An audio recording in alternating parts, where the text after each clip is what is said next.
इस कृषि में गुजर से मांगे जो सरकार में मंत्री है, आपका नुमाइंदा है। साथ लगता राम इंद्रजीत से मांगे जो सरकार में मंत्री है, सांसद था। दूसरे सांसदों से मांगे, विजेंद्र सिंह से मांगे, चौटाला इस्तीफा दे दिए, दुष्यंत चौटाला इस्तीफा दे दिए। अरे भाई, दुष्यंत चौटाला इस्तीफा किस बात का दे दिए? दुष्यंत चौटाला कानून बनाने वालों में था क्या? कृषि कानूनों के विरोध में आंदोलनरत किसानों की ओर से उप मुख्यमंत्री दुष्यंत चौटाला से मांगे जा रहे इस्तीफे पर होडल पहुंचे जजपा के राष्ट्रीय अध्यक्ष डॉक्टर अजय सिंह चौटाला ने अपना बयान देते हुए कहा कि दुष्यंत चौटाला इस्तीफा क्यों दे? क्या दुष्यंत चौटाला ने कृषि कानूनों को बनवाने का काम किया है?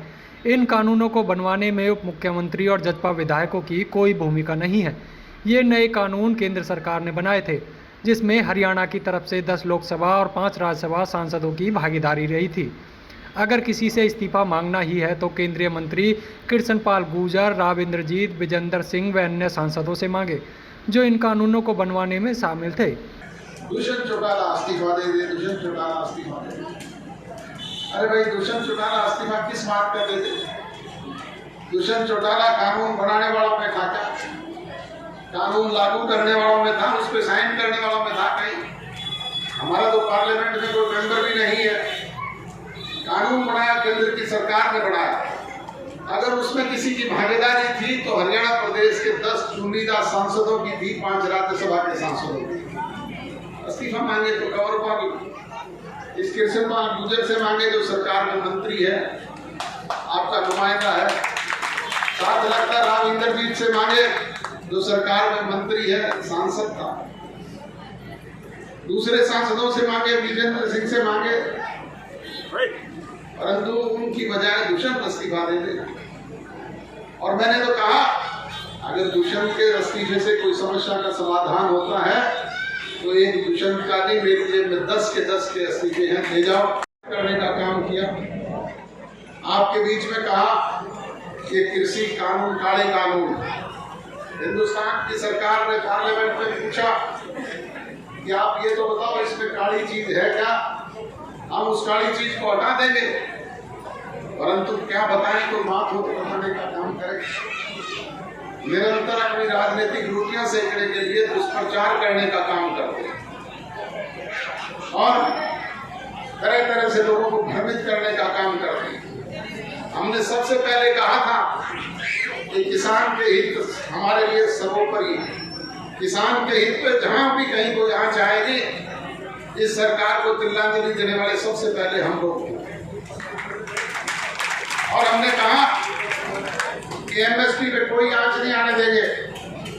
बुजुर्गों और नौजवान दोस्तों, आज मुझे ये कहते हुए आपके बीच में गर्व और फख्र होता है कि हरियाणा एकमात्र ऐसा राज्य है जहां पे 11 फसलें एमएसपी प्राइस पे बिक रही है। आपके साथ लगता उत्तर प्रदेश है, उत्तराखंड है, राजस्थान है, पंजाब है, दूसरे राज्य हैं। कहीं एक फसल की एमएसपी प्राइस पे बिक रही है क्या? हमने ना केवल एक दाना आप लोगों का खरीद करने का काम किया, बल्कि बाजरे जैसी फसल को भी गेहूं से ज्यादा 2150 रुपए प्रति क्विंटल के भाव पे बिकवाने का काम किया और किसान के खाते में सीधे पैसे पहुंचवाने का काम किया। आज वो लोग फिर बेबुनियाद बात करके तरह तरह से लोगों को भ्रमित करने का काम करते हैं और एक बात पे जेट लगाए हुए है, दुष्यंत चौटाला इस्तीफा दे दिए, दुष्यंत चौटाला इस्तीफा दे दिए। अरे भाई, दुष्यंत चौटाला इस्तीफा किस बात का दे दिए?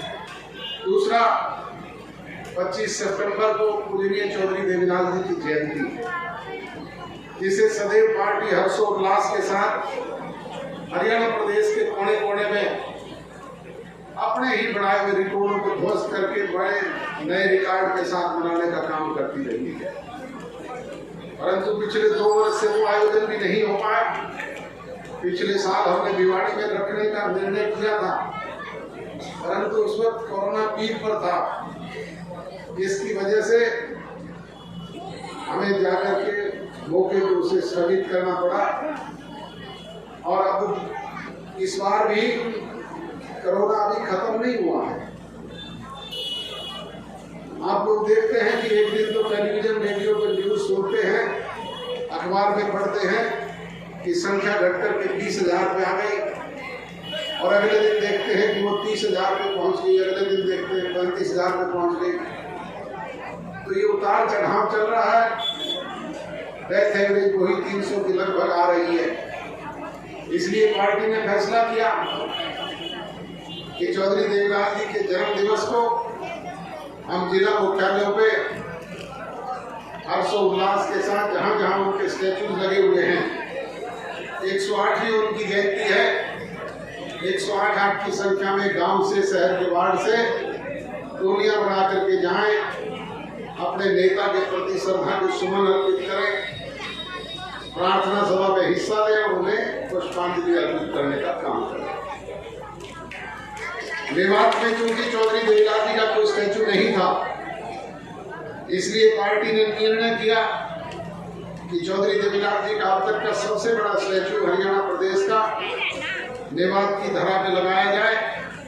मेगा हाईवे जो बॉम्बे जा रहा है उस पे उसे स्थापित किया जा रहा है लालपुर गांव में, ताकि आते जाते लोग भी अपने नेता को दर्शन कर सके, उन्हें श्रद्धांजलि दे सके। बुजुर्ग और नौजवान दोस्तों, आपके नजदीक है, आप सबसे भी विनती और गुजारिश है कि ज्यादा से ज्यादा संख्या में आप लोग वहां आए, अपने प्रिय नेता के जन्म दिवस को हर्षोल्लास से मनाएं और उन्हें श्रद्धा के सुमन अर्पित करने का काम करें।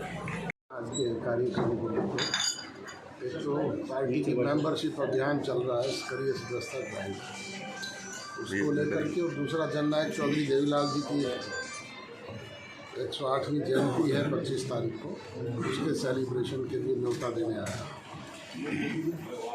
तो सर कैसा सोनभद्र क्षेत्र के लोगों की अपनी मांग थी, उनके पीने के, खेती के पानी की समस्या थी, लड़कियों के स्कूल को अपग्रेड करने की बात थी, उसी जिन बातों का उल्लेख उन्होंने किया, उनका समाधान करवाया। तो सर जो प्रतिमा लगाई जा रही है सर, किस तरह की प्रतिमा है? जो हरियाणा प्रदेश की अब तक की सबसे बड़ी स्टैचू चौधरी देवीलाल जी की मेवात की पावनधरा लालपुर में लगी। सर कितने फिट लगाई, कितने फिट? टोटल 42 फीट हाइट होगी इसकी, बेस और सब मिला के। तो सर जिस तरह से चौधरी हर्ष कुमार जी ने कहा कि इस 24 को गोद लिया जाए आपके द्वारा, तो सर क्या कहेंगे इस बारे में? ओबीसी तो पहले से ही गोद है। सर एक विकास में सबसे ज़्यादा पिछड़ा हुआ है, तो कितना विकास के लिए क्या कहेंगे? और उनके जो विकास भी समस्या लोग ध्यान में लेके आएंगे उनका समाधान करवाएंगे, प्राथमिकता।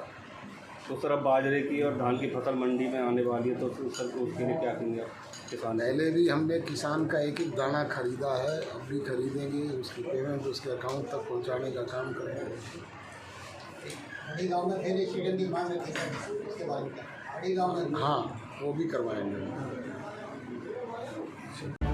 हमसे जुड़े रहने के लिए हमारे YouTube चैनल को सब्सक्राइब करें और नई वीडियो की नोटिफिकेशन के लिए बेल आइकॉन को दबाएं।